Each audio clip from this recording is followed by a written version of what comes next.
ಯೋಗಿಗಳು ರಚಿಸಿದಂತ ಜ್ಞಾನ ಶತಕ ಗ್ರಂಥದ 29ನೆಯ ಶ್ಲೋಕ ಇಂದಿನ ಆಧಾರವಾದ ವಿಷಯವಾಗಿದ್ದು, ಹಿಂದೆ ಸೂತ್ರದಲ್ಲಿ ಶಿವ ಜೀವರಲ್ಲಿ ಆತ್ಮನು ವಿವರ್ತ ರೂಪದಂತೆ ಇದ್ದಾನೆ ಅಂತ ಹೇಳಿದ್ರು. ಮತ್ತ ಉಪಾಧಿಗಳ ನಾಶದಿಂದ ಆತ್ಮನು ಒಬ್ಬನೇ ಉಳಿಯುವನು ಅಂತ ಕೂಡ ಹೇಳಿದ್ರು. ಕಾರಣ ಒಬ್ಬ ಪರಬ್ರಹ್ಮನು ಹತ್ತಿ ಮತ್ತು ಎಳೆ ಮತ್ತು ವಸ್ತ್ರಗಳಂತೆ. ವಸ್ತ್ರಗಳು ಎಳೆಗಳು ಹತ್ತಿಯ ಸ್ವರೂಪವೇ ವಿನಃ ಹತ್ತಿಯನ್ನ ಬಿಟ್ಟು ಎಳೆಗಳು ಇಲ್ಲ, ಆ ಹತ್ತಿಯನ್ನು ಬಿಟ್ಟು ವಸ್ತ್ರಗಳು ಇಲ್ಲ. ಅದರಂತೆ ಶಿವ ಜೀವ ಎರಡರಲ್ಲಿಯೂ ಕೂಡ ಯಾವ ಪರಬ್ರಹ್ಮ ಅನ್ನುವ ಒಬ್ಬನೇ ಶಿವನ ಮಾಯಾ ಉಪಾದಿಯಿಂದ ಆನಂದ ಸ್ವರೂಪವಾಗಿ ಇದ್ದಂತೆ ಕಾಣುವನು. ನಿಜವಾಗಿ ಕೂಡ ಆತ್ಮನಿಗೆ, ಆ ಈಶ್ವರನಿಗೆ ಆನಂದದ ಅವಶ್ಯಕತೆ ಇಲ್ಲ. ಯಾರಿಗೆ ದುಃಖ ಆಗ್ಯದಮ್ಮ ಅವರಿಗೆ ಆನಂದದ ಅವಶ್ಯಕತೆ ಇರ್ತದೆ. ಪರಮಾತ್ಮ ದುಃಖದಿಂದ ಕೂಡಿಲ್ಲ ಅಂದ್ರೆ ಆನಂದದ ಅವಶ್ಯಕತೆ ಇಲ್ಲ. ಆದರೂ ಪರಮಾತ್ಮ ಆನಂದ ಸ್ವರೂಪ ಅಂತ ಹೇಳಿದಾಗ ಅದು ಮಾಯಾ ಉಪಾಧಿಯ ಆನಂದವೇ ವಿನಃ ಆ ಶಿವನ ಆನಂದ ಅಲ್ಲ. ಅದರಂತೆ ಜೀವನ ಅವಿದ್ಯಾ ಉಪಾದಿಯಿಂದ ಜೀವನಿಗೆ ದುಃಖದಿಂದ ಕೂಡಿದ್ದಾನೆ ಅಂತ ಅನ್ನಿಸುವುದು, ಆದರೂ ಕೂಡ ಜೀವ ದುಃಖದಿಂದ ಕೂಡಿಲ್ಲ.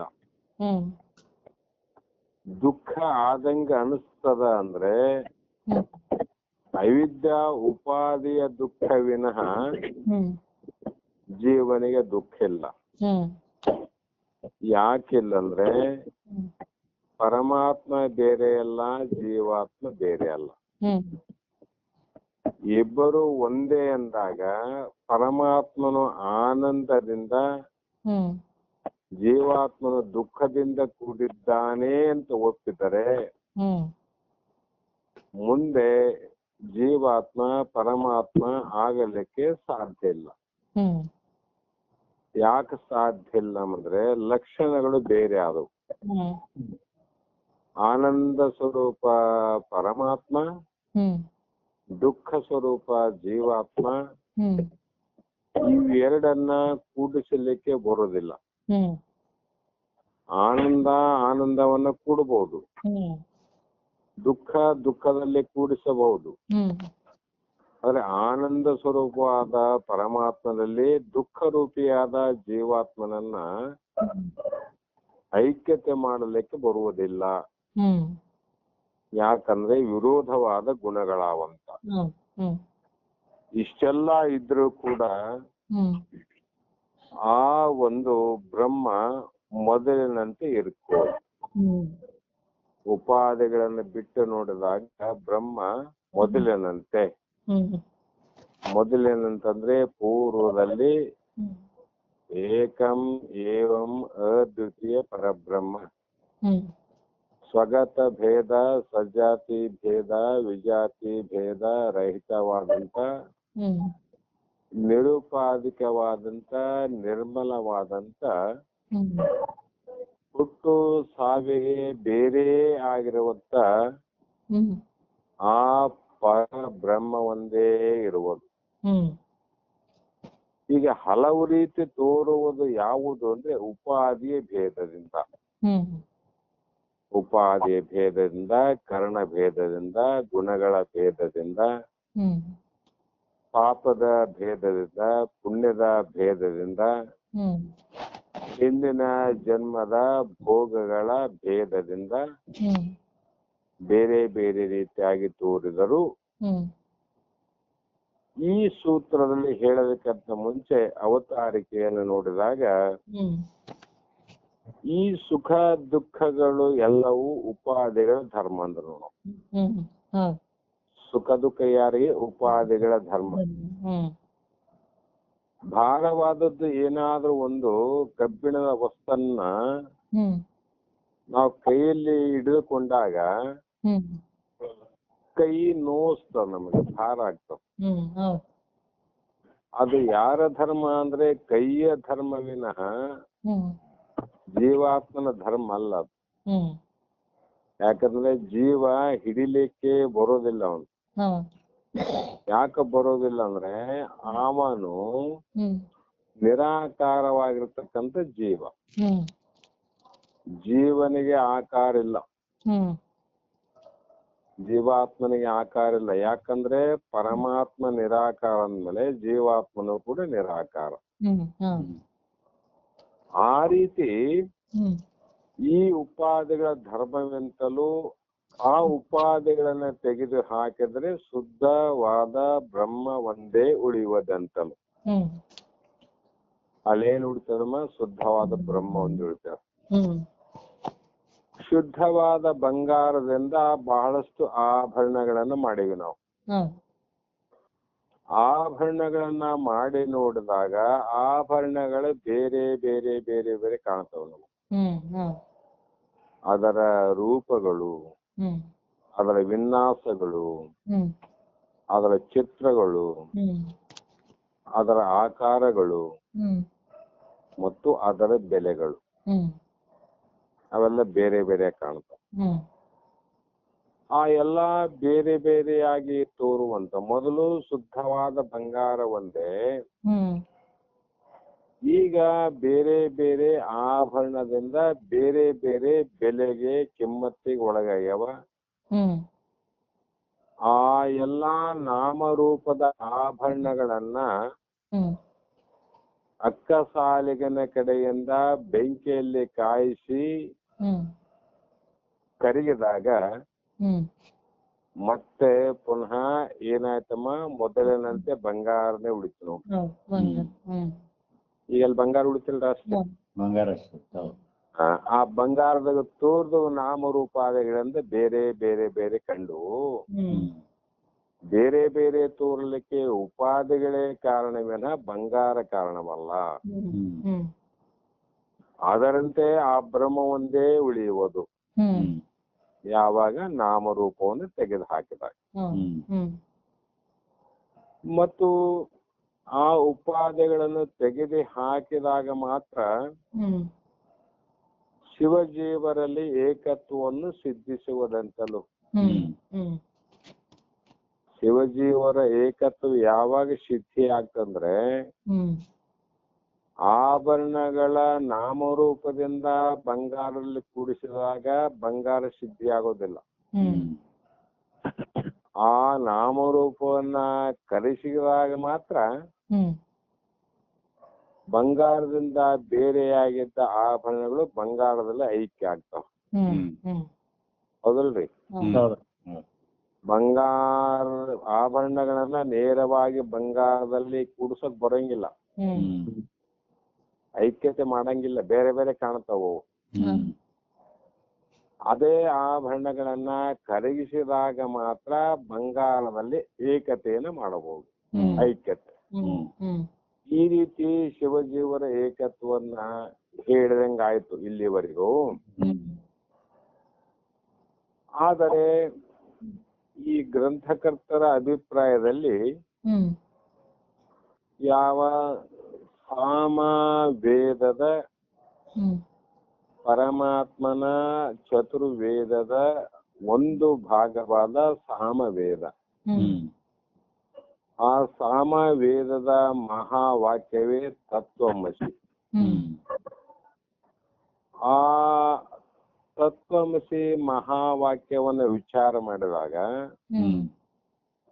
ಅದು ಏನ್ ಹೇಳ್ತಂದ್ರೆ ಹ್ಮ್ 3 ಮಾತನ್ನ ಹೇಳ್ತದೆ. ಹ್ಮ್ ಶಿವಜೀವರಲ್ಲಿ ಏಕತೆಯನ್ನು ಹೇಳ್ತವೆ. ಹ್ಮ್ ಆದರೆ ಶಿವಜೀವರಲ್ಲಿ ಐಕ್ಯತ್ವವನ್ನು ಹೇಳುವ ತತ್ವಮಸಿ ಮಹಾವಾಕ್ಯಗಳಲ್ಲಿ ಹ್ಮ್ ಉಪಾಧಿಗಳನ್ನು ತೆಗೆದು ಹಾಕಬೇಕೆಂಬ ಅರ್ಥ ಇರುವುದಿಲ್ಲ.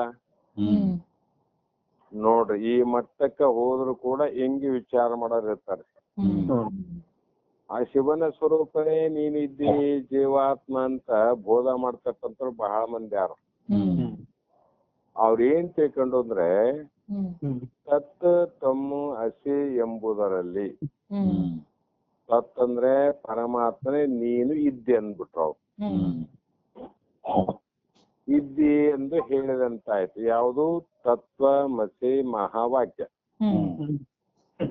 ಆದ್ರೆ ಇಲ್ಲಿ ಗ್ರಂಥಕರ್ತರು ಏನ್ ಹೇಳಿದ್ರು, ಉಪಾಧಿಗಳನ್ನ ತೆಗಿಬೇಕಂತ ಅಲ್ಲಿ ಹೇಳಿಲ್ಲ. ತತ್ವಮಸಿ ಮಹಾವಾಕ್ಯವನ್ನ ಸರಿಯಾಗಿ ಅರ್ಥ ಮಾಡ್ಕೊಳ್ಳೋರು ಹೇಳ್ತಾರೆ. ಸುಮ್ಮನೆ ಶಾಸ್ತ್ರ ಹೇಳಕ ತತ್ವಮಸಿ ಮಹಾವಾಕ್ಯ, ಅಹಂ ಬ್ರಹ್ಮಾಸ್ಮಿ, ಅಯಮಾತ್ಮ ಬ್ರಹ್ಮ, ಪ್ರಜ್ಞಾನಂ ಆನಂದಂ ಅಂತ ಈ ಹೇಳೋದು ಪಂಡಿತತ್ವದಿಂದ ಹೇಳೋರಿಗೆ ಆತ್ಮಜ್ಞಾನದ ಐಕ್ಯತೆ ಮಾಡಕ್ಕೆ ಸಾಧ್ಯನೇ ಇಲ್ರಿ.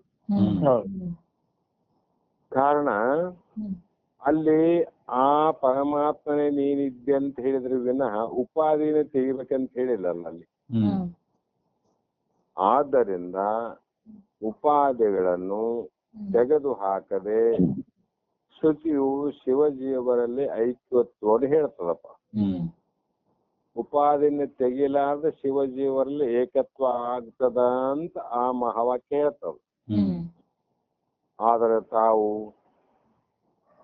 ನೀವೇನ್ ಹೇಳಿದ್ರಿ? ಉಪಾಧಿಗಳನ್ನು ತೆಗೆದು ಹಾಕಿದ್ರೆ ಐಕ್ಯತ್ವ ಸಿದ್ಧಿಸುತ್ತದೆ. ನಾನಾಗಲೇ ಹೇಳಿದೆ ನಿಮ್ಗೆ, ಆಭರಣ ಸಹಿತವಾಗಿ ಬಂಗಾರದಲ್ಲಿ ಕೂಡಂಗಿಲ್ಲ. ಆಭರಣದ ನಾಮರೂಪಗಳನ್ನ ಕರಗಿಸಿ ಬಂಗಾರದಲ್ಲಿ ಏಕತ್ವ ಮಾಡಬೇಕು. ಅಂದ್ರೆ ಬಂಗಾರದಂತ ಕಾಣ್ಬೇಕಾದ್ರೆ ನಾಮರೂಪ ಕರಗ್ಬೇಕು ನೋಡ್ರಿ, ಉಪಾಧಿ ಕರಗ್ಬೇಕಲ್ರಿ. ಅದರಂತೆ ಈಗ ತಾವು ಉಪಾಧಿಗಳನ್ನು ತೆಗೆದು ಹಾಕಿದ್ರೆ ಐಕ್ಯತ್ವ ಸಿದ್ಧಿಸುತ್ತದೆ ಎಂದು ಹೇಳುವುದು ಆ ತತ್ವಮಸಿ ಮಹಾವಾಕ್ಯಕ್ಕೆ ಶ್ರುತಿಗೆ ವಿರೋಧವಾಗಿದೆ. ಅದ ಹಂಗ ಹೇಳ್ತದ, ನೀವ್ ಹಿಂಗ್ ಹೇಳ್ತೀರಿ ಎಂಬ ಪ್ರಶ್ನೆಗೆ ಶಿವ ಜೀವರಲ್ಲಿರುವ ಶಿವನಲ್ಲಿ ಏನಾದ್ರಿ ಮಾಯಾ ಉಪಾಧಿ ಆದ, ಶುದ್ಧವಾದ ಮಾಯಾ ಉಪಾಧಿ, ಜೀವನಲ್ಲಿ ಅಶುದ್ಧವಾದ ಅವಿದ್ಯಾ ಉಪಾಧಿ, ಇವು ಎರಡನ್ನ ತೆಗೆದು ಹಾಕದೆ ಆ ಶಿವ ಜೀವರಿಗೆ ಐಕ್ಯವನ್ನು ಹೇಳಿದರೆ ಅಲ್ಲಿ ವಿಜಾತಿಯ ದೋಷವು ಸಂಭವಿಸುವುದು. ಎಷ್ಟು ಸೂಕ್ಷ್ಮ ಅನ್ನೋದರ್ಥ ಅಂತ ಹೇಳೋದಕ್ಕೋಸ್ಕರವಾಗಿ ಈ 29ನೇ ಸೂತ್ರದಲ್ಲಿ ಇಲ್ಲಿ ವಿಶೇಷವಾಗಿ ನಿರ್ಣಯ ಮಾಡ್ತಾರೆ.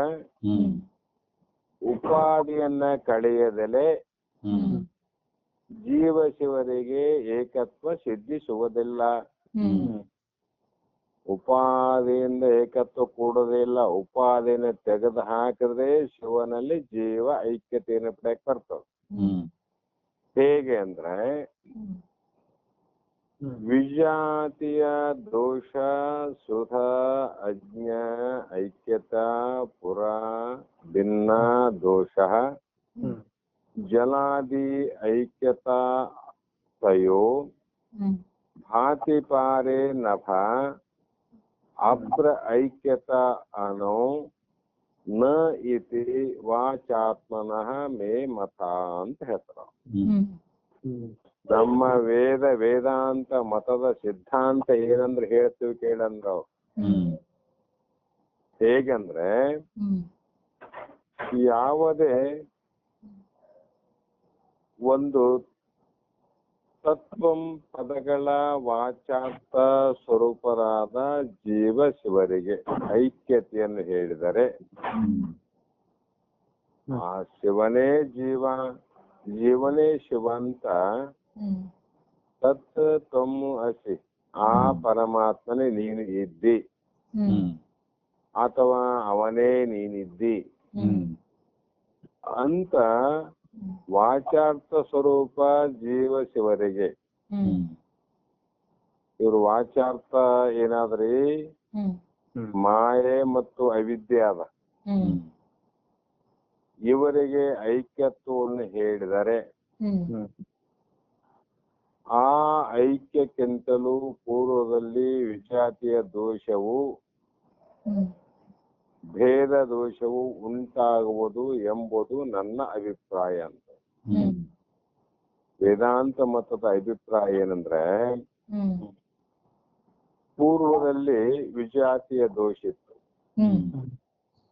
ಯಾವಾಗ್ರಿ? ಮೊದಲು ವಿಜಾತಿಯ ದೋಷ ಅಂದ್ರೆ ಪರಮಾತ್ಮ ಬೇರೆ, ಜೀವಾತ್ಮ ಬೇರೆ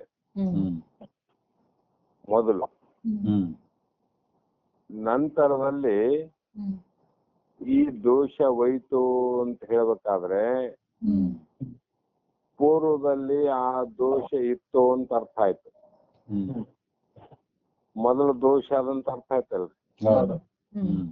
ಮತ್ತೆ ಮೊದಲು ದೋಷ ಆದಂತ ಅರ್ಥ ಆದಾಗ ಆ ಆನಂದದಿಂದ ಕೂಡಿದಂತ ಪರಮಾತ್ಮ ದುಃಖದಿಂದ ಕೂಡಿದ ಜೀವಾತ್ಮನಿಗೆ ಐಕ್ಯತೆ ಮಾಡಲಿಕ್ಕೆ ಬರುವುದಿಲ್ಲ ಎಂಬುವುದೇ ನಮ್ಮ ವೇದಾಂತ ಮತದ ಅಭಿಪ್ರಾಯ.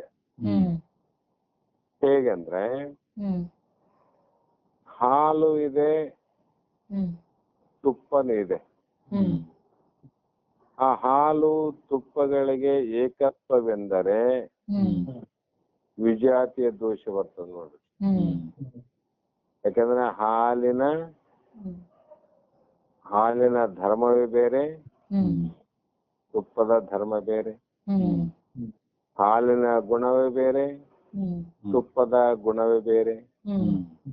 ಹಾಲಿನ ಬಣ್ಣವೇ ಬೇರೆ, ತುಪ್ಪದ ಬಣ್ಣವೇ ಬೇರೆ. ಈ ರೀತಿಯಾಗಿ ಆ ಒಂದು ಹಾಲು ತುಪ್ಪಗಳಿಗೆ ಏಕತ್ವ ಮಾಡಿದರೆ ಕೂಡ್ತದಲ್ಲ? ಅದು ಕೂಡೋದಿಲ್ಲ. ಯಾಕಂದ್ರೆ ಅಲ್ಲಿ ವಿಜಾತಿಯ ಭೇದ ಅದ. ಹಾಲಿಗೂ ತುಪ್ಪ ಕೂಡಂಗಿಲ್ಲ, ತುಪ್ಪ ಹಾಲು ವಿಜಾತಿಯ ಭೇದ ಅಂತ. ಮತ್ತ ಹಾಲು ನೀರಿಗೆ ಏಕತ್ವದಂತ ಎಂದರೆ ಇಲ್ರಿ, ಹಾಲಿಗೆ ತುಪ್ಪ ಕೂಡಂಗಿಲ್ಲ, ಮತ್ತೆ ನೀರು ಹಾಲಲ್ಲಿ ಕೂಡ್ತದಲ್ಲ, ಹಿಂಗಾದ್ರೂ ಕೂಡಿಸಬಹುದನು ಪರಮಾತ್ಮನಲ್ಲಿ ಜೀವಾತ್ಮನಂದ್ರೆ ಅದು ಕೂಡ ಭೇದತ್ವ ದೋಷ ಬರ್ತದ. ಇದು ಹೋಗ್ಲಿ ಬಿಡ್ರಿ, ಆಕಾಶ ಅಂತ ಅದ. ಆಕಾಶ ಅದ್ರ ಕೆಳಗ ಮೇಘ ಅಂದ್ರೆ ಮೋಡ ಅಂತಾವ. ಈ ಆಕಾಶಕ್ಕೂ ಮೋಡಕ್ಕೂ ಐಕ್ಯತ್ವವೆಂದರೆ ಅದು ಕೂಡ ಮುನಿನಂತೆ ವಿಜಾತಿಯ ದೋಷವೇ ಪ್ರಾಪ್ತಿ ಆಗ್ತದೆ. ವಿಜಾತಿಯ ದೋಷ, ಸಜಾತಿಯ ದೋಷ, ವಿಜಾತಿಯ ದೋಷ, ಇವೆಲ್ಲ ದೋಷಗಳು ಪ್ರಾಪ್ತ ಆಗ್ತಾವ. ಅದಕ್ಕೆ ಉಪಾಧಿಯನ್ನ ಕಳೆಯಲಾರದೆ ಶಿವಜೀವರ ಏಕತ್ವವನ್ನು ಮಾಡಲಿಕ್ಕೆ ಬರುವುದಿಲ್ಲ. ಹೇಗೆಂದರೆ ತತ್ಪದ ವಾಚಾರ್ಥವಾದ ಈಶ್ವರನು. ತತ್ಪದಕ್ಕೆ ವಾಚಾರ್ಥ ಯಾರ್ರಿ? ಈಶ್ವರ. ತ್ವಂಪದದ ವಾಚಾರ್ಥನೇ ಜೀವಂತ. ಅವನು ತತ್ಪದದ ವಾಚಾರ್ಥ ಈಶ್ವರ, ತ್ವಂಪದದ ವಾಚಾರ್ಥವಾದ ಜೀವನಿಗೆ ಐಕ್ಯತ್ವ ಸಂಭವಿಸುವುದಿಲ್ಲ, ಏಕತ್ವ ಮಾಡೋದಿಲ್ಲ ಅಂದ್ರು. ಇದನ್ನ ಬಹಳ ಚಂದ ಇವ್ರು ಕೇಳ್ಬೇಕ್ರಿ, ವೀರಶೈವರು ಕೇಳ್ಬೇಕು ಇದನ್ನ. ಅಂದ್ರೆ ವೀರಶೈವ ಧರ್ಮ ನಾನು ಕನಿಷ್ಠ ಅಂತ ಹೇಳಂಗಿಲ್ಲ, ಬಹಳ ಶ್ರೇಷ್ಠವಾದ ಧರ್ಮ ಅದು. ಆದರೂ ಕೂಡ ಎಷ್ಟು ನಮಗ ದೋಷರಹಿತವಾದ ಜ್ಞಾನ ಆಗ್ಬೇಕಲ್ಲ. ಅದರ ಸಮೀಪ ಹೋದ ಮೇಲೆ ಅದರ ಗುರಿಯನ್ನ ನಾವು ಮುಟ್ಟಬೇಕು. ಅಲ್ಲಿ ಏಕತ್ವ ಹೇಳ್ತು ಅಂದ್ರೆ ಆ ಏಕತ್ವ ಯಾವ ರೀತಿ ಹೇಳಿದಂತ ನಾವು ವಿಚಾರ ಮಾಡ್ಬೇಕಲ್ಲ. ಯಾಕಂದ್ರೆ ಆ ಒಂದು ಈಶ್ವರನಿಗೂ ಜೀವನಿಗೂ ಐಕ್ಯತ್ವ ಸಂಭವಿಸುವುದಿಲ್ಲ. ಐಕ್ಯತ್ವವು ಒಂದು ವೇಳೆ ಸಂಭವಿಸುವುದು ಎಂದರೆ ಮೊದಲೇ ವಿಜಾತಿಯ ಭೇದಗಳೆಂಬ ದೋಷಗಳನ್ನು ಒಪ್ಪಿಕೊಳ್ಳಬೇಕಾಗುತ್ತದೆ. ಮೊದಲು ದೋಷಗಳನ್ನು ಒಪ್ಪಿಕೊಳ್ಬೇಕಾಗ್ತದೆ. ಹೆಂಗ್ ಒಪ್ಪಕ್ ಬರ್ತದೆ ಪರಮಾತ್ಮನಲ್ಲಿ ದೋಷ ಅಂದ್ರೆ ಸರ್ವಜ್ಞತ್ವಾದಿ ಗುಣಗಳಿಂದ ಕೂಡಿದವನೇ ಈಶ್ವರ. ಈಶ್ವರ ಅಂತ ಯಾರಿಗೆ ಕರಿತೀವಿ? ಸರ್ವಜ್ಞ,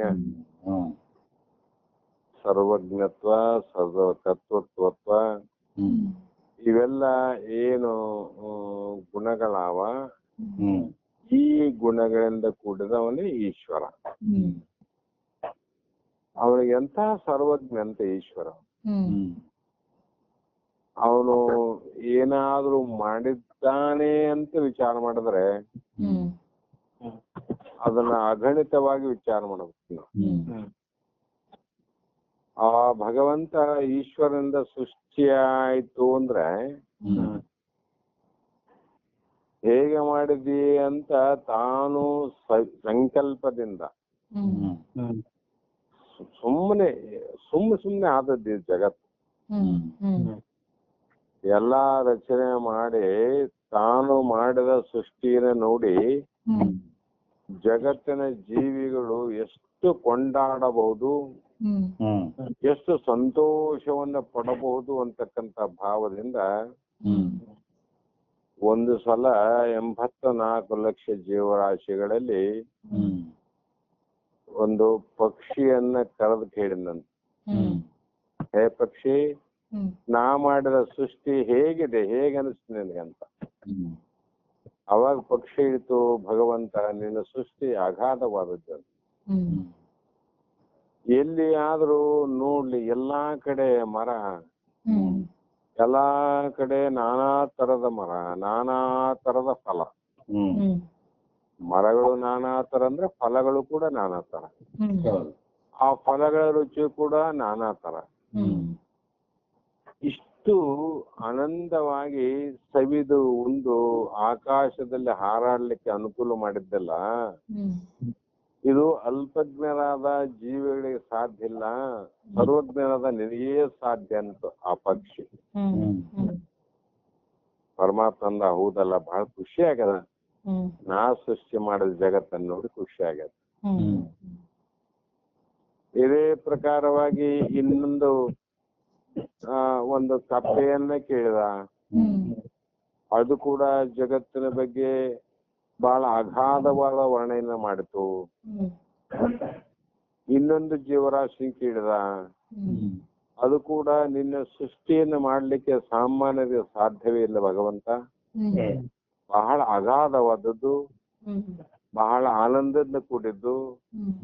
ನಿನ್ನ ನೋಡಿ, ಆ ಮಾಡಿದ ಜಗತ್ತನ್ನ ನೋಡಿ ಸಂತೋಷ ಪಡಲಿಕ್ಕೆ ಆಶನೇ ಕಡಿಮೆ ಅಂತ ಅನ್ಸ್ತದ, ಅಷ್ಟು ಅದ್ಭುತವಾದಂತ ಅದು ಹೇಳ್ತದೆ.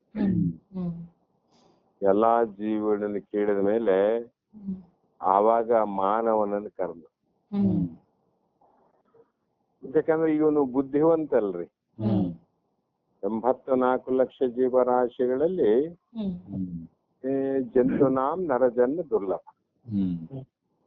ಇವನು ಕೇಳಿದ, ನಿನಗೇನಿಸ್ತದ ಜಗತ್ತು ಅಂದ್ರೆ ಎಲ್ಲಾ ಪಕ್ಷಿಗಳಂತ ವಿಶೇಷವಾದದ್ದೇ ಹೇಳ್ಬೋದು ಅಂತ ಭಗವಂತಗ, ಈಶ್ವರನಿಗೆ. ಆದ್ರೆ ಅಲ್ಲೋ ಹೆಂಗ ಅನಿಸ್ತಂತ ಕೇಳಿದಾಗ ಒಂದೇ ಮಾತಿನಾಗ ಹೇಳ್ಬೇಕಾದ್ರೆ, ಪರಮಾತ್ಮ ನೀ ಏನ್ ಚಲೋ ಮಾಡಿದಂತ ಬಾಯಿ ತೆರೆದು ಕೇಳ್ತಿದ್ದೆ ನಾನು ಅಂದ. ಅವನು ನೋಡ್ರಿ ಹೆಂಗಾದ ಉತ್ತರ. ಅವನು ನೀ ಏನ್ ಚಲೋ ಮಾಡಿದ್ದಪ್ಪ, ನಾ ಮಾಡದ ಜಗತ್ತು ಹೇಗೆ ಅಂತ ಕೇಳ್ತೀವಿ, ಏನ್ ಚಲೋ ಮಾಡಿದ್ವಿ. ಒಂದಾದ್ರೂ ನಿನ್ ಕಡೆಯಿಂದ ಒಳ್ಳೇದೇ ಆಗಿಲ್ಲ ಅಂತ. ಇಲ್ಲಿ ಕುಡಿಯಕ ನೀರಿಲ್ಲ, ಹಾಹಾಕಾರ ಎದ್ದದ.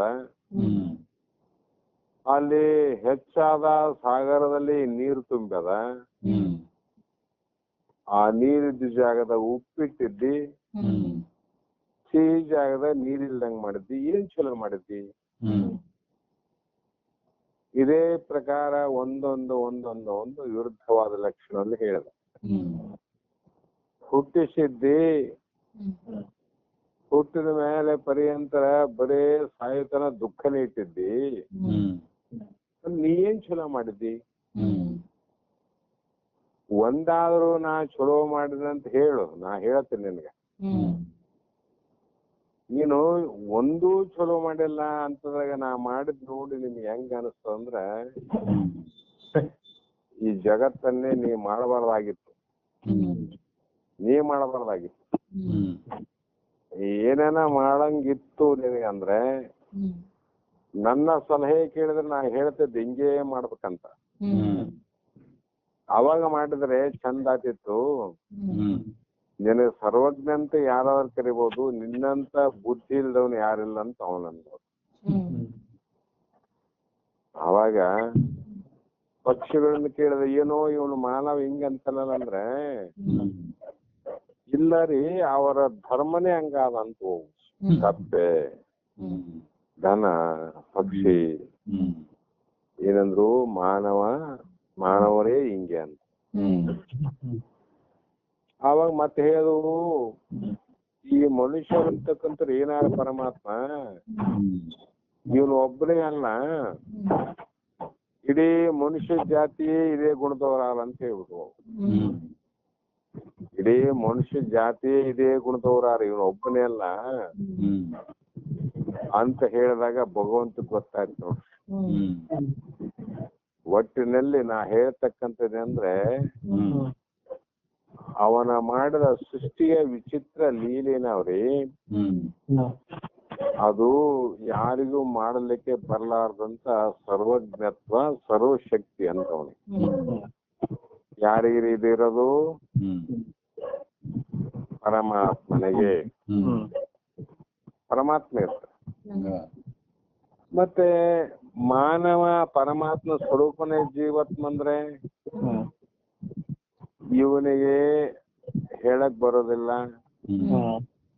ಯಾಕಂದ್ರೆ ಇವನು ಅಲ್ಪಜ್ಞತ್ವಾದಿ ಗುಣಗಳಿಂದ ಕೂಡಿದ ಜೀವ. ಇವನು ಅಲ್ಪಜ್ಞ, ಅವನು ಸರ್ವಜ್ಞ. ಅಲ್ಪಜ್ಞನಿಗೂ ಸರ್ವಜ್ಞನಿಗೂ ಐಕ್ಯತೆ ಮಾಡುವುದಕ್ಕೆ ಹೊರಟರೆ ಏನಾಗ್ತದ್ರಿ ಅಂದ್ರೆ, ಹಾಲಿಗೂ ತುಪ್ಪಕ್ಕೂ ಐಕ್ಯ ಮಾಡಿದಂತಾಗುತ್ತದೆ.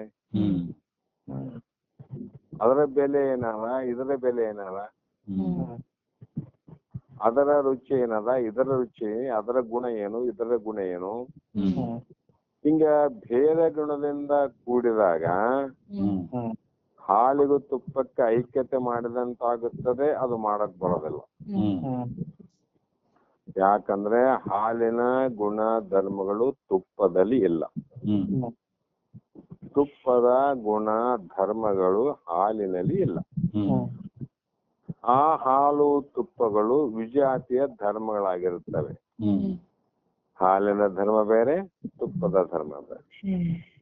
ವಿಜಾತಿ ಧರ್ಮಗಳನ್ನ ಏಕತ್ವ ಮಾಡಕ್ ಬರೋದಿಲ್ಲ. ಇದರಂತೆ ಈಶ್ವರನ ಗುಣಧರ್ಮಗಳು ಜೀವನಲ್ಲಿಲ್ಲ. ಅವೇನ್ರಿ? ಇಲ್ಲ ನೋಡ್ರಿ, ಇಲ್ಲ. ಜೀವನ ಗುಣಧರ್ಮಗಳು ಈಶ್ವರನಲ್ಲಿಲ್ಲ ಅಂದಾಗ, ಆದ ಕಾರಣ ಆ ಈಶ್ವರ ಜೀವರಿಗೆ ಐಕ್ಯತ್ವವು ಸಂಭವಿಸುವುದಿಲ್ಲ. ಅದು ಸಿದ್ಧಿಸುವುದಿಲ್ಲ. ಒಂದು ಪಕ್ಷ, ಒಂದು ವೇಳೆ ಹಾಲು ನೀರು ಏಕತ್ವವಾಗುವುದು ಪ್ರತ್ಯಕ್ಷ ಕಂಡು ಬರುವುದಿಲ್ಲವೇ? ಹಾಲು ನೀರು ಅಂದ್ರೆ ಏನ್ರಿ ಅಂದ್ರೆ ಹಾಲನ್ನು ನೀರನ್ನು ಕೂಡಿಸುವುದರಿಂದ ಒಂದೇ ರೂಪವಾಗಿ ತೋರ್ತದೆ.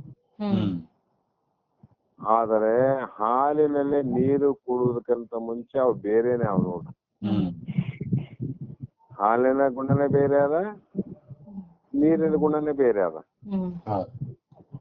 ಅಂದಾಗ ಕೂಡಿಸುವುದರಿಂದ ಒಂದೇ ರೂಪವಾಗಿ ತೋರುವುದಿಲ್ಲವೇ ಎಂದು ಹೇಳಬಹುದು.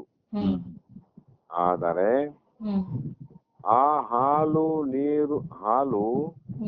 ನೀರು ಕೂಡುವುದಕ್ಕಿಂತ ಪೂರ್ವದಲ್ಲಿ ಅವೆರಡು ಭಿನ್ನವಾಗಿರುವುದರಿಂದ ಅವೆರಡು ಬೇರೆ ಬೇರೆ ನೋಡ್ರಿ. ಅಂದಾಗ ಭೇದವನ್ನು ಒಪ್ಪಿಕೊಂಡಂತೆ ಆಗುವುದು. ಕೂಡಬಹುದಾದ್ರೆ ಭೇದ ಅಂತ ಅರ್ಥ ಆಯ್ತಲ್ರಲ್ಲಿ. ಯಾಕಂದ್ರೆ ಹಾಲಲ್ಲ, ನೀರಲ್ಲಿ ಕೂಡಿದ್ರೆ ಅಭೇದ, ಹಾಲಲ್ಲಿ ಕೂಡಿದ್ರೆ ಅಭೇದ, ಹಾಲು ನೀರಿನಲ್ಲಿ ಕೂಡಿದ್ರೆ ಅಥವಾ ನೀರು ಹಾಲಿನಲ್ಲಿ ಕೂಡಿದ್ರೆ ಭೇದ. ಅದರಂತೆ ಭೇದವನ್ನು ಒಪ್ಪಿಕೊಂಡಂತೆ ಆಗುತ್ತದೆ. ಐಕ್ಯತೆ ಎಂಬುದು ಸಿದ್ಧಿಸುವುದುಂಟೆ. ನೀ ಹೇಳ್ತಿರಲ್ಲ ಉಪಾಧಿ ಸಹಿತ ಐಕ್ಯತೆ ಮಾಡುವಂತ ಹೇಳ್ತ್ರಿ, ಹಂಗಾಗೋದಿಲ್ಲ ಅಂತ. ಒಂದು ಪಕ್ಷ ಶಿವ ಜೀವರಿಗೆ ಐಕ್ಯತ್ವವನ್ನು ಹೇಳಬಾರದು. ಒಂದು ಪಕ್ಷ ಆಕಾಶದಂತೆ ಈಶ್ವರನಿರುತ್ತಾನೆ, ಮೇಘದಂತೆ ಜೀವನಾನಂದ್ರೆ ಮೋಡದಂತೆ ಜೀವನ, ಆಕಾಶದಂತೆ ಶಿವನ, ಇವರಿಗೆ ಐಕ್ಯತೆ ಹೇಳಬಹುದು ಅಂತಂದ್ರೆ ವಿಜಾತಿಯ ದೋಷವೇ ಸಿದ್ಧವಾಗುತ್ತದೆ. ಇಲ್ಲಿ ವಿಜಾತಿಯ ದೋಷನೇ ಪ್ರಾಪ್ತಿ ಆಗ್ತದೆ. ಹೇಗೆಂದ್ರೆ ಆಕಾಶದ ಗುಣಧರ್ಮವು ಮೇಘದಲ್ಲಿ ಇರುವುದಿಲ್ಲ. ಆಕಾಶದ ಗುಣ ಏನಾದ್ರಿ, ಅದು ಪರಿಪೂರ್ಣ ಅದ, ಅದು ವ್ಯಾಪಕವಾದ, ಆಮೇಲೆ ಪರಿಶುದ್ಧ ಅದ. ಆದರೆ ಆ ಗುಣಧರ್ಮ ಮೇಘದಲ್ಲಿಲ್ಲ. ಮೋಡ ಪರಿಪೂರ್ಣ ಇಲ್ಲ, ಎಲ್ಲೋ ಒಂದ್ ಕಡೆ ಮೋಡ ಆಗ್ಯದ. ಆಮೇಲೆ ಇದು ವ್ಯಾಪಕವಾಗಿಲ್ಲ,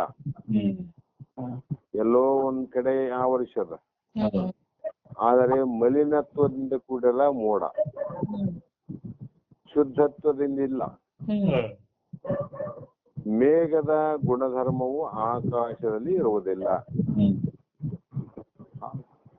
ಆಕಾಶದ ಗುಣಧರ್ಮ ಮೇಘದಲ್ಲಿಲ್ಲ, ಮೇಘದ ಗುಣಧರ್ಮ ಆಕಾಶದಲ್ಲಿ ಇಲ್ಲಂದಾಗ ಅವೆರಡು ವಿಜಾತಿಯಗಳಾಗಿವೆ, ಅವೆರಡು ಬೇರೆ ಬೇರೆ. ಆದ್ದರಿಂದ ತತ್ವಂ ಪದಗಳಿಗೆ, ತತ್ವಮಸಿ ಮಹಾವಾಕ್ಯಗಳಿಗೆ ಈ ವಾಚಾರ್ಥ ರೂಪವಾದ ಶಿವಜಿಯವರಿಗೆ ಏಕತ್ವವನ್ನು ಹೇಳಬಾರದು. ಏಕತ್ವ ಇಲ್ಲಿ ಹೇಳಂಗ ಬರಂಗಿಲ್ಲ ನೋಡ್ರಿ. ಅವನ ಅಲ್ಪಜ್ಞತ್ವ ಬಿಡಬೇಕು ಜೀವಂದು, ಈಶ್ವರನ ಸರ್ವಜ್ಞತ್ವ ಬಿಡಬೇಕು. ಇವೆಲ್ಲ ಉಪಾಧಿಗಳನ್ನ ಬಿಟ್ಟು ನಿರುಪಾಧಿಕವಾದ ವಸ್ತು ಏನು ಉಳಿತದ ಅದು ಮಾತ್ರ ಐಕ್ಯ ಆಗ್ತದೆ. ಅಂದಾಗ ನಾವು ಎಲ್ಲಾ ಉಪಾಧಿನ ಬಿಡಬೇಕು. ಬಿಟ್ಟಾಗ ಶಿವ ಜೀವರಿಗೆ ಏಕತ್ವವನ್ನು ಹೇಳಬೇಕು ವಿನಃ ಇದನ್ನ ಬಿಟ್ಟು ಬೇರೆ ಹೇಳಬಾರದು ಎನ್ನುವುದನ್ನ ಗ್ರಂಥಕರ್ತರು ಬಹಳ ಅನುಭವದಿಂದ ಹೇಳ್ತಾರೆ. ಕಾರಣ ಅರಿಯಲ್ಕೆ ವಾಚಾತ್ಮನಾದ ಶಿವಜೀವರಿಗೆ ಸರಿಯಪ್ಪುದೇ ಏಕತ್ವ ಎಂದೊಡೆ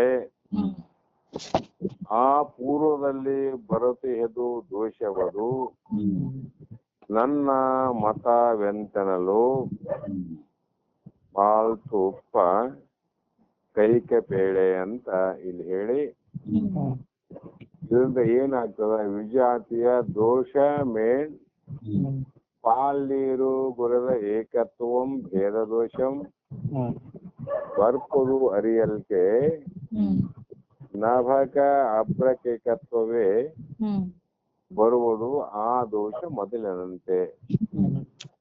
ಅದರಂತೆ ಇಲ್ಲಿ ಹಾಲಿಗೂ ನೀರಿಗೂ ಏಕತ್ವ ಹೇಳಬಾರದು, ಮೋಡಕ್ಕೂ ಮತ್ತು ಆಕಾಶಕ್ಕೂ ಹೇಳಬಾರದು ಅಂತ ಹಿಂದೆ ಏನ್ ಹೇಳ್ಯಾರ ಅದನ್ನ ಹೇಳ್ತಾ ಹೇಳ್ತಾ ಉಪಾಧಿಗಳನ್ನ ಬಿಟ್ಟು ಏಕತ್ವವನ್ನು ಹೇಳ್ಬೇಕು. ಅದಕ್ಕೆ ನೀನಲ್ಲಿ ಇರುವಂತ ಜೀವಾತ್ಮ ಪರಮಾತ್ಮನಲ್ಲಿ ಐಕ್ಯತೆ ಆಗ್ಬೇಕಾದ್ರೆ ದೇಹದ ಉಪಾಧಿಗಳ ಗುಣ ಧರ್ಮಗಳು ಏನಾವ ಅವೆಲ್ಲವನ್ನ ಬಿಟ್ಟ ಮೇಲೆ ಮಾತ್ರ ಶಿವನಲ್ಲಿ ಜೀವಾತ್ಮ ಐಕ್ಯತೆ ಆಗ್ತಾನಂತ. ಏಕತ್ವ ಆಗದೆ ಯಾವಾಗ್ರಿ ಅಂದ್ರೆ ನಾವು ದೇಹದ ಉಪಾಧಿ, ಈ ಉಪಾಧಿಯ ಧರ್ಮ ಕರ್ಮ ಗುಣಗಳೇನಾವ, ದೇಹ ಏನದಮ್ಮ ಇದು 8 ಗೇಣಿನ ಒಂದು ಮಿತಿಯಿಂದ ಕೂಡಿದ ಶರೀರ. ಅಪರಿಮಿತವಾದಂತವನು ಪರಮಾತ್ಮ, ಮಿತಿಯಿಂದ ಕೂಡಿದ್ದು ದೇಹಾತ್ಮ. ದೇಹ ತೋರ್ತದ, ಪರಮಾತ್ಮ ತೋರಂಗಿಲ್ಲ. ಈ ದೇಹಕ್ಕ ರೋಗಾದಿಗಳು, ಪರಮಾತ್ಮ ರೋಗ ಇಲ್ಲ. ಈ ದೇಹಕ್ಕ ಹಸಿವು ತೃಷ ಅದ, ಪರಮಾತ್ಮ ಹಸಿವಿಲ್ಲ ತೃಷ ಇಲ್ಲ. ಈ ದೇಹಕ್ಕೆ ವಿಕಾರ ಆದ, ಪರಮಾತ್ಮ ವಿಕಾರ ಇಲ್ಲ.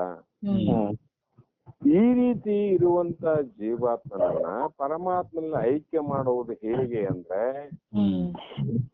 ಈಗಾಗಲೇ ಹಿಂದಿನ ಸೂಕ್ತಗಳ ಪರ್ಯಂತರವಾಗಿ ಉಪಾಧಿಗಳು ಏನಾವ ಅವು ಉಪಾಧಿಗಳು ತೆಗೆದು ಹಾಕುವುದು. ತೆಗೆದು ಹಾಕುವುದಂದ್ರೆ ಇದು ಮಾಯೆ, ಮಹತತ್ವ, ತ್ರಿಗುಣಾಕಾರ, ಪಂಚಮಹಾಭೂತ, ಪಂಚಮಹಾಭೂತಗಳ ಪಂಚೀಕೃತಗೊಂಡು 25 ತತ್ವಗಳಿಂದ ಉಪಾಧಿಗಳಿಂದ ಕೂಡಿದ ಈ ದೇಹ.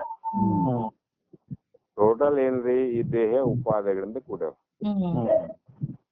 ಈ ಉಪಾಧಿಗಳು ನೀನೇನು ಅಲ್ಲ ಅಲ್ಲ ಅಲ್ಲಂತ ಪಕ್ಕ ತಿಳ್ಕೊಂಡ್ರೆ ಇದು ಉಪಾಧಿಗಳ ಕೆಟ್ಟಂಗೆ. ಈ ಉಪಾಧಿಗಳು ಬಿಟ್ಟವಿಲ್ರಿ ಆ ಕ್ಷಣದಲ್ಲೇ ಈ ಜೀವಾತ್ಮನೇ ಪರಮಾತ್ಮ,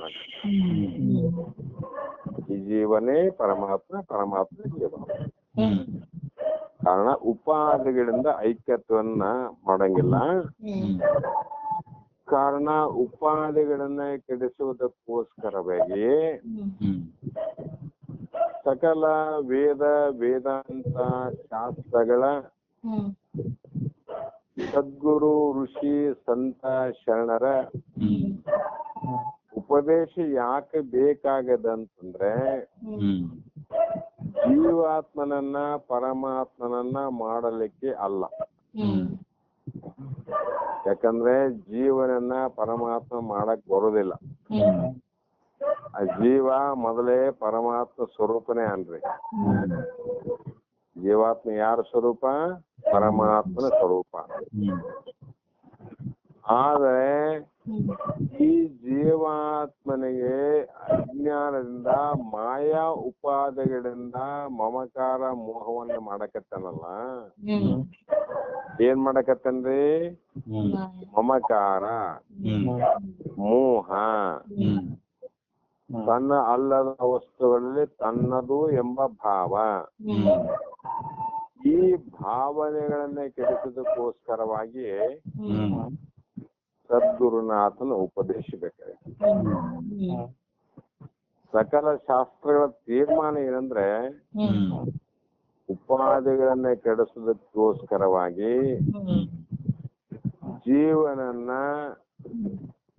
ಜೀವನ ಗುಣಗಳನ್ನ ಕೆಡಿಸೋದಕ್ಕಲ್ಲ. ಯಾಕಂದ್ರೆ ಜೀವನಿಗೆ ಗುಣ ಅಂದ್ರೆ ಪರಮಾತ್ಮನ ಗುಣ ಇಲ್ಲ. ಈ ಗುಣದಿಂದ ಕೂಡಿದವನು ಗುಣರಹಿತನಾದಂತ ಪರಮಾತ್ಮನಲ್ಲಿ ಐಕ್ಯತ್ವ ಮಾಡ್ಲಿಕ್ಕೆ ಆಗೋದಿಲ್ಲ. ಹೆಂಗ ಐಕ್ಯತೆ ಆಗ್ತದ್ರಿ? ಗುಣಗಳು ಪ್ರಾಪ್ತಿ ಆದದ್ದು ಕೂಡ ಉಪಾಧಿಗಳಿಂದ. ಗುಣಗಳು ಉಪಾದಿಯಿಂದನೇ, ಅವಸ್ಥೆಗಳು ಉಪಾದಿಯಿಂದನೇ, ಇಂದ್ರಿಯಾದಿಗಳು ಉಪಾದಿಯಿಂದನೇ, ಮನಸ್ಸು ಉಪಾದಿಯಿಂದನೇ, ಬುದ್ಧಿ ಉಪಾದಿಯಿಂದನೇ, ಚಿತ್ತ ಅಹಂಕಾರ ಮೊದಲುಗೊಂಡು ಎಲ್ಲವೂ ಒಂದೊಂದು ಉಪಾದಿ. ಆ ಎಲ್ಲಾ ಉಪಾದಿಗಳನ್ನ ಅರಿಯುವಂತ ಕೂಟಸ್ಥ ಏನಲ್ರಿ, ಅದೇನು ಸಾಕ್ಷಿ ಚೇತ ಕೇವಲ ನಿರ್ಗುಣಶ್ಯ. ಸಾಕ್ಷಿ ಆಗಿರ್ತಕ್ಕಂಥ ನಿರ್ಗುಣ ಪರಮಾತ್ಮನಿಗೂ ಆ ಒಂದು ಕೂಟಸ್ಥನಿಗೂ ಐಕ್ಯತೆ ಮಾಡಬಹುದು ವಿನ ಇಲ್ಲಂದ್ರೆ ಏಕತ್ವ ಮಾಡಲಿಕ್ಕೆ ಬರುವುದಿಲ್ಲ ಅಂತ ಹೇಳಿದ್ರಿ.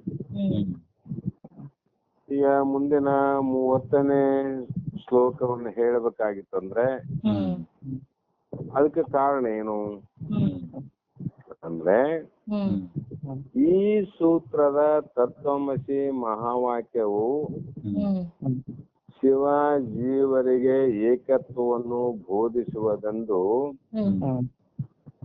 ಅದ್ವೈತಿಗಳೆಲ್ಲರೂ ಹೇಳುತ್ತಿರಲು ತಾವು ಐಕ್ಯತ್ವವು ಕೂಡುವುದಿಲ್ಲವೆಂದು ಹೇಳಿದಂತಾಯಿತು. ತತ್ವಮಸಿ ಮಹಾವಾಕ್ಯನೇ ಶಿವಜೀವರಿಗೆ ಏಕತ್ವವನ್ನ ಬೋಧ ಮಾಡ್ತಾರ, ಉಪದೇಶ ಮಾಡ್ತಾರ. ಯಾರು ಅಂದ್ರೆ ದ್ವೈತಿಗಳಲ್ಲ, ಅದ್ವೈತಿಗಳಂದ್ರ ಅವ್ರು ಅದ್ವೈತ ಸಿದ್ಧಾಂತ. ಆದ್ರೆ ನೀವು ಮಾತ್ರ ಐಕ್ಯತ್ವವು ಕೂಡುವುದಿಲ್ಲ ಅಂತ ಹೇಳ್ದಂಗೆ ಆಯ್ತಲ್ಲ, ಶಿವಜಿಯವರ ಏಕತ್ವನೇ ಆಗೋದಿಲ್ಲ ಅಂತ ಹೇಳ್ದಂಗೆ ಆಯ್ತು ನೀವ್ ಹೇಳೋ ಪ್ರಕಾರ. ಅಂದರೆ ದ್ವೈತಗಳು ಹೇಳುವಂತೆ ತಾವು ಹೇಳಿದಂತಾಯ್ತು. ದ್ವೈತಗಳು ಮೊದಲು ಹೇಳಿದ್ರಲ್ಲ, ಶಿವ ಬೇರೆ ಜೀವ ಬೇರೆ, ನೀನ್ ಹೆಂಗೆ ಶಿವ ಆಗ್ತಿದ್ದಿ, ನೀನು ಶಿವ ಆದ್ರೆ ನೀನು ಸೃಷ್ಟಿ ಆದ್ರೆ ನೀನ್ ಯಾಕೆ ಮಾಡ್ಲಕ್ ಬರ್ಲಿಲ್ಲ, ನೀನು ಶಿವ ಆದ್ರೆ ನೀನ್ ಯಾಕೆ ಹುಟ್ಟಿದ್ದಿ. ಆ ಕಾರಣದಿಂದ ಶಿವನೇ ಬೇರೆ ಜೀವನೇ ಬೇರೆ. ಅವನು ಕೊಡುವವ, ನೀನು ಬೇಡುವವ. ಅವ ದೊಡ್ಡವ, ನೀ ಚಿಕ್ಕವ. ಅವನು ದೇವರು, ನೀನು ಭಕ್ತ ಅಂತ ಏನ್ ಹೇಳಿದ್ರು ಅದನ್ನೇ ಹೇಳಿದಂಗ ಆಯ್ತಲ್ಲ. ನೀವನು ಕೂಡೋದಿಲ್ಲ ಅರ್ಥ ಏನು, ಅದೇ ಹೇಳಿದಂಗ ಆಯ್ತಲ್ಲ. ಮತ್ತೆ ನಿಮ್ದೇನು ವೇದಾಂತ, ನಿಮ್ದು ಕೂಡ ಸಿದ್ಧಾಂತನೇ ಆಯ್ತಲ್ಲ. ಅಂದ್ರೆ ನಿಮ್ಮ ಸಿದ್ಧಾಂತ ಅದ್ವೈತವಾಗಿರುವುದರಿಂದ ಶಿವಜೀವರಲ್ಲಿ ಐಕ್ಯತ್ವವನ್ನು ಸಂಭವಿಸದೆಂದು ಹೇಳಿದರೆ, ನಾವು ವೇದಾಂತಿಗಳು ನಾವೇ ಹಿಂಗೆ ಹೇಳ್ತು ಅಂದ್ರೆ ನಿಮ್ಮ ಸಿದ್ಧಾಂತವನ್ನ ನೀವೇ ಹಾನಿ ಮಾಡಿಕೊಂಡಂತಾಗುವುದಿಲ್ಲವೇ? ನಮ್ಮ ಸಿದ್ಧಾಂತವನ್ನ ನಾವೇ ಒಪ್ಕೊಂಡಂಗಾಯ್ತಲ್ಲ. ಸಿದ್ಧಾಂತ ಅಪಸಿದ್ಧಾಂತ ನಮ್ದು ಪೂರ್ಣ ಜ್ಞಾನ ಅಲ್ಲ ಅಂತ ನೀವ್ ಹೇಳ್ಕೊಂಡಂಗಾಗ್ತದ. ಅಥವಾ ಆ ತತ್ವಮಸಿ ಮಹಾವಾಕ್ಯದಲ್ಲಿ ಶಿವ ಜೀವರಿಗೆ ಏಕತ್ವವನ್ನು ಹೇಳುವಂತ ಮತ್ತೊಂದು ವಿಧಾನವೇನಾದರೂ ಇರುವುದೇ? ಹಿಂಗೆ ಹೇಳೋದಲ್ಲ, ಅದನ್ನೇ ಇನ್ನೊಂದು ವಿಧಿಯಿಂದ ಹೇಳಬೇಕಾದಂತ ಹೇಳುವುದೇನಾದ್ರೂ ಇದೆಯೇ? ಇರುವುದಾದರೆ ಆ ವಿಧಾನ ಯಾವುದು, ಆ ಪದ್ಧತಿ ಯಾವುದು, ಆ ಕ್ರಮ ಯಾವುದು ಎಂಬ ಪ್ರಶ್ನೆಗಳಿಗೆ ಅದ್ವೈತ ಸಿದ್ಧಾಂತವೇ ನಮ್ಮ ಸಿದ್ಧಾಂತವೆಂತಲೂ, ಇಷ್ಟು ಪ್ರಶ್ನೆ ಏನೇ ಇರಲಿ, ಅದ್ವೈತ ಸಿದ್ಧಾಂತವೇ ನಮ್ಮ ಸಿದ್ಧಾಂತ. ನಮ್ಮ ದ್ವೈತದ ಸಿದ್ಧಾಂತ ಅಲ್ಲ, ಅದ್ವೈತದ ಸಿದ್ಧಾಂತ. ಹೇಗಂದ್ರೆ ತತ್ವಮಸಿ ಮಹಾವಾಕ್ಯದಲ್ಲಿರುವ ಶಿವ ಜೀವರ ಏಕತ್ವದ ವಿಷಯದಲ್ಲಿ,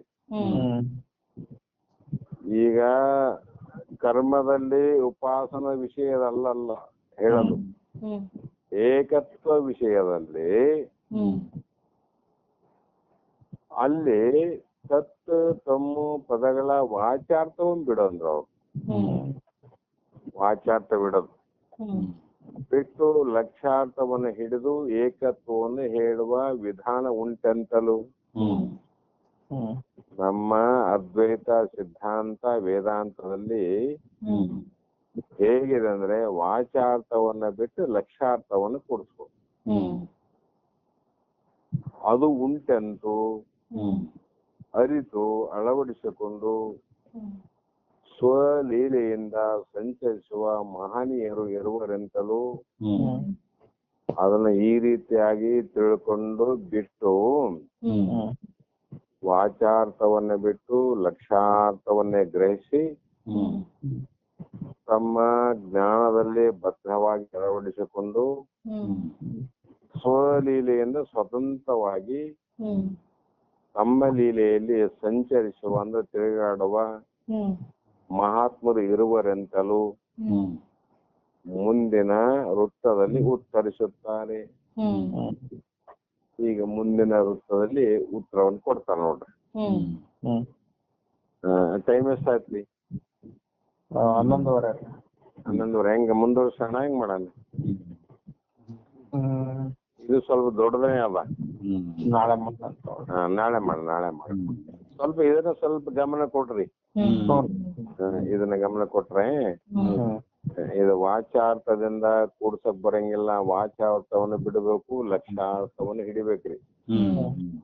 ಅದನ್ನ ಹೇಗೆ ಹಿಡಿದು ಹೇಗೆ ಬಿಡುದು ಅಂತಕ್ಕಂಥದ್ದು ಈ ಮುಂದಿನ ಸೂತ್ರದಲ್ಲಿ ಹೇಳ್ತಾರೆ. ಅದಕ್ಕೆ ನಾ ಹೇಳಿದೆ, ಈಗ ಲಕ್ಷಾರ್ಥ ಅಂದ್ರೆ ಪ್ರಚಾರದಲ್ಲಿ ಒಂದೇ ಒಂದು ರೀತಿ ಇರ್ತಕ್ಕಂಥ ಮಹಾತ್ಮ ಗಾಂಧಿ ಅವ್ರು ಎಂಥ ಬಟ್ಟೆರಿ ಅಂದ್ರೆ ಖಾದಿ ಬಟ್ಟೆಯನ್ನ ತಗೊಳ್ಳಿಕ್ಕೆ ಖಾದಿ ಭಂಡಾರಕ್ಕೆ ಹೋಗ್ತೀವಿ. ಆ ಖಾದಿ ಭಂಡಾರದಲ್ಲಿ ಹೋದಾಗ ಅಲ್ಲಿಯ ಬಟ್ಟೆಗಳ ವಿನ್ಯಾಸ, ಬಟ್ಟೆಗಳ ಆಕಾರ, ಬಟ್ಟೆಗಳ ಬಣ್ಣ ಬೇರೆ ಬೇರೆ ಇರ್ತಾವ. ಬೇರೆ ಬೇರೆ ಇರ್ತಾವಲ್ರಿ. ಆದ್ರೆ ಅವು ಖಾದಿ ಅಲ್ಲ ಅಂತ ವಾಪಸ್ ಬರ್ತೇವೆ ನಾವು. ಖಾದಿ ಅಂದ್ರೆ ಬರೀ ಬಿಳಿ ಇರ್ಬೇಕಂತ ಏನ್ ಅರ್ಥ ಅಲ್ಲ. ಖಾದಿಯಲ್ಲೇ ಏನದಂದ್ರೆ ಖಾದಿಯಲ್ಲಿ ಧೋತಿಗಳವ, ಖಾದಿಯಲ್ಲಿ ಮತ್ತ ಶರ್ಟ್ಗಳವ, ಶರ್ಟ್ ಬಟ್ಟೆ ಅವಲ್ರಿ. ಖಾದಿಯಲ್ಲೇ ತಲೆಗೆ ಹಾಕುವ ಟೋಪಿ ಅವ, ಖಾದಿಯಲ್ಲಿ ಮೈಯನ್ನು ಹೊದ್ದುಕೊಳ್ಳುವ ಶಾಲುಗಳವ. ಆದ್ರೆ ಖಾದಿ ಅಂದ್ಮೇಲೆ ಒಂದೇ ಪ್ರಕಾರ ಇರ್ಬೇಕಂತ ಹೇಳಿ ಬೇರೆ ಬೇರೆ ಯಾವ ಇವು ಖಾದಿ ಎಲ್ಲ ಅಂತ ಯಾರು ವಾಪಸ್ ಬರಂಗಿಲ್ಲ. ಆದ್ರೆ ಎಲ್ಲದಲ್ಲೂ ಖಾದಿನೇ ಇದೆ, ಎಲ್ಲದಲ್ಲೂ ಇರೋದು ಖಾದಿನೇ. ಆದರೆ ಅವುಗಳ ಬಣ್ಣವನ್ನು ಬಿಡಬೇಕು ನಾವು. ಬಟ್ಟೆಯ ಬಣ್ಣಗಳೆಲ್ಲ ಬಿಡಬೇಕು, ಬಟ್ಟೆಯ ವಿನ್ಯಾಸಗಳಿಗೆ ಬಿಡಬೇಕು ನೋಡ್ರಿ. ಧೋತ್ರ ಅಂದ್ರೆ ಉದ್ದಕ್ಕಿರ್ತದ, ಶರ್ಟ್ ಅಂದ್ರೆ 2 ಮೀಟರ್ ಇರ್ತದ, ಟೋಪಿ ಅಂದ್ರೆ 1 ಫೀಟ್ ಇರ್ತದ, ಶಲ್ಯ ಅಂದ್ರೆ 2 ಮೊಳ ಇರ್ತದ. ಅವು ಹೇಗೆ ಭಿನ್ನ ಭಿನ್ನ ಬೇರೆ ಬೇರೆ ಇದ್ದು ಅವೆಲ್ಲ ಬಿಡ್ಬೇಕು. ಎಲ್ಲದರೊಳಗೆ ಇರ್ತಕ್ಕಂಥದ್ದು ಖಾದಿ ನೂಲ್ ಅಂತ ತಿಳ್ಕ. ಏನಮ್ಮ, ಎಲ್ಲದರಲ್ಲಿ ಖಾದಿ ಅದ. ಆದರೆ ಮೇಲೆ ಇರುವಂತವು ಒಂದಲ್ಲಿ ಇದ್ದದ್ದು ಇನ್ನೊಂದಲ್ಲಿ ಇಲ್ಲ. ಇವೆಲ್ಲ ಬಿಟ್ಟು ಖಾದಿಯಿಂದ ನೋಡ್ಬೇಕಲ್ಲ. ಅದೇ ಪ್ರಕಾರವಾಗಿ ಜಗತ್ತೆಲ್ಲವನ್ನು ಬಿಟ್ಟು ಜಗತ್ತಿನಲ್ಲಿ ಯುವತ್ವ ರೂಪದಿಂದ ಇರುವಂತ ಪರಮಾತ್ಮನನ್ನೇ ನಾವು ನೋಡ್ಬೇಕು. ಆವಾಗ ನಮ್ಗೇನಾಗ್ತದೆ? ಪೂರ್ಣ ಜ್ಞಾನ ಆಗ್ತದೆ. ಇಲ್ಲಾಂದ್ರೆ ಅಪೂರ್ಣ ಜ್ಞಾನ ಆಗ್ತದೆ. ಅದಕ್ಕಾಗಿ ನಾಳೆ ಸೂತ್ರ ಶ್ಲೋಕದಲ್ಲಿ ವಿಚಾರ ಮಾಡೋಣ. ಯಾವ ರೀತಿ ಮಹಾತ್ಮರು ಉಪದೇಶ ಮಾಡ್ತಾರ ಅಂತಕ್ಕಂಥದ್ನ ನಾವು ನೀವೆಲ್ಲರೂ ಮತ್ತೆ ನಾಳೆ ದಿನ ವಿಚಾರ ಮಾಡೋಣ. ನೀವು ಊಟ ಮಾಡೋದ್ರಲ್ಲಿ ಡಾಕ್ಟ್ರೇ? ಆಯ್ತು ರೆಸ್ಟ್ ಮಾಡ್ರಿ, ಮತ್ತೆ ನಾಳೆ ದಿನ ವಿಚಾರ ಮಾಡೋಣ. ನಮಸ್ಕಾರ ತಾಯಿ, ನಮಸ್ಕಾರ ಎಲ್ಲರೂ ನಮಸ್ಕಾರ.